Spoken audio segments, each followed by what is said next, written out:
Yemen के Houthi लड़ाकों की इजराइल पर मिसाइलों की बौछार जारी है और अब इजरायली रक्षा मंत्री ने हूती लड़ाकों को बाइबिल की 10 प्लेग से जुड़ी चेतावनी दी है, जिसने पूरी दुनिया को सकते में डाल दिया है। क्या ये महज बयान है या एक खतरनाक इरादा? क्या आने वाला समय इतिहास की सबसे बड़ी आपदाओं की तरह इंसानियत को हिला देगा?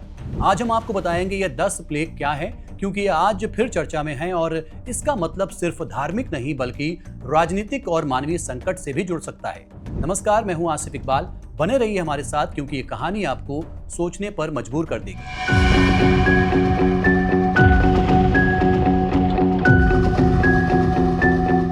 यमन के हूती लड़ाकों ने लाल सागर से गुजर रहे एक इजरायली जहाज पर हमला किया।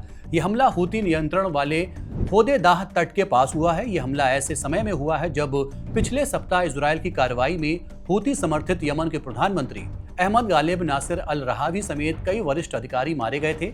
इस ताजा हमले के बाद इजरायल के रक्षा मंत्री इजराइल कात्ज ने चेतावनी दी है कि इजराइल हूती लड़ाकों पर मिस्र पर आए बाइबिल के 10 प्लेग जैसी आफत वाला हमला करेगा। उन्होंने सोशल मीडिया प्लेटफॉर्म एक्स पर लिखा, हूती फिर से इजराइल पर मिसाइलें दाग रहे हैं। अंधकार की विपत्ति, पहले जन्मे की विपत्ति, हम सभी 10 विपत्तियां पूरी करेंगे। इजरायली रक्षा मंत्री के इस बयान के बाद चर्चा शुरू हो गई है कि आखिर ये 10 प्लेग वाली आफत आखिर है क्या और ये यहूदियों के लिए क्या मायने रखता है। 10 प्लेग यानी कि ईश्वर का दंड या चेतावनी। आइए विस्तार से समझते हैं। बाइबल में दी गई 10 प्लेग सिर्फ प्राकृतिक आपदाएं नहीं मानी जाती, बल्कि इन्हें एक गहरे धार्मिक, नैतिक और ऐतिहासिक संदेश के तौर पर समझा गया है। इनका मकसद केवल मिस्र की धरती पर तबाही मचाना नहीं था, बल्कि नाइंसाफी और जुल्म के खिलाफ एक चेतावनी देना भी था। आइए इसे विस्तार से समझते हैं। मिस्र में यहूदियों को लंबे समय से गुलाम बनाया गया था। उन्हें कठिन श्रम कराना, उनके अधिकार छीनना और उन्हें दबाना आम बात थी। इस नाइंसाफी और जुल्म के खिलाफ खुदा ने हजरत मूसा को पैगंबर बनाकर दुनिया में भेजा ताकि वो मिस्र के जालिम बादशाह फिरौन को चेतावनी देकर यहूदियों को आजाद कराए। लेकिन फिरौन अपनी जिद पर अड़ा रहा। तभी खुदा ने मिस्र पर एक के बाद एक 10 आफतें भेजी। कई धार्मिक विद्वानों का मानना है कि ये 10 आफतें सिर्फ सजा नहीं थी, ये एक चेतावनी भी थी, जिससे मिस्र के शासकों और जनता को अपने व्यवहार पर गौर फरमाने का समय दिया जा सके। हर आफत पहले हल्की दिखाई देती थी, फिर धीरे धीरे बढ़ती गई। इसका मकसद था कि मिस्र के लोगों और बादशाह फिरौन को समय समय पर समझाने का मौका मिले। चलिए अब आपको बताते हैं वो 10 प्लेग आफतें कौन कौन सी थी और हर प्लेग का क्या संदेश था।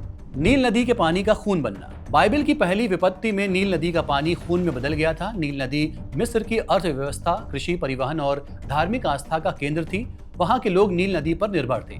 नदी का खून में बदल जाना मतलब जीवन की आधारशिला को बर्बाद कर देना। ये बताता है कि जब हम जीवन देने वाली चीजों का दुरुपयोग करते हैं तो परिणाम भयानक हो सकते हैं। मेंढकों का हमला। हूती नदी और नील नदी के पानी में पहले से हुए बदलाव और पानी का खून बनने ने पारिस्थितिकी को प्रभावित किया। इसका नतीजा ये हुआ कि इतने मेंढक फैल गए कि मिस्र वासियों के घरों, खेतों और शहरों में अराजकता मच गई।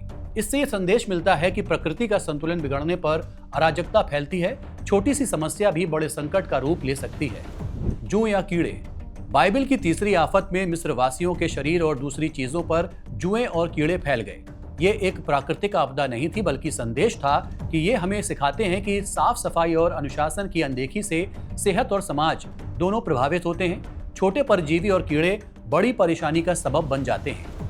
मक्खियों का हमला। बाइबिल में चौथी विपत्ति में मिस्र पर मक्खियों का हमला हुआ। ये आफत बताती है कि जब समाज में अनुशासन, स्वच्छता और नैतिकता की कमी होती है तो संकट पैदा होता है। छोटे छोटे खतरे जैसे मक्खियां या दूसरे कीड़े मकोड़े चेतावनी की निशानी है कि हम जीवन और समाज में अपनी जिम्मेदारियों को गंभीरता से लें।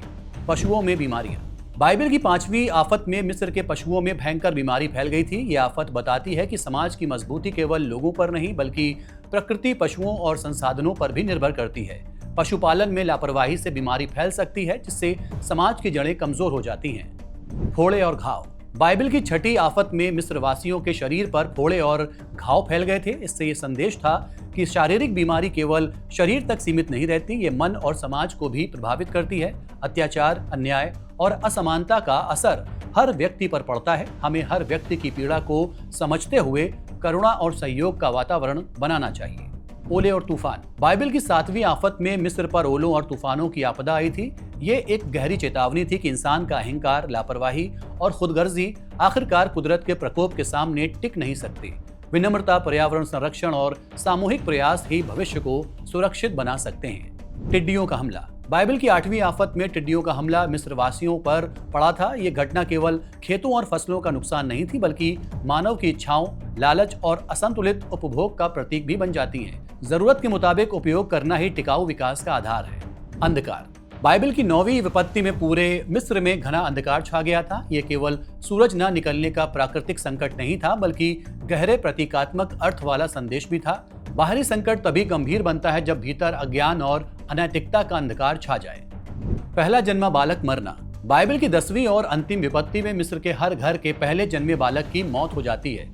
यह घटना केवल व्यक्तिगत त्रासदी नहीं थी, बल्कि पूरे समाज की जड़ों पर प्रहार का प्रतीक थी। परिवार, परंपरा और भविष्य तीनों की बुनियाद तब हिल जाती है जब अगली पीढ़ी पर संकट आता है।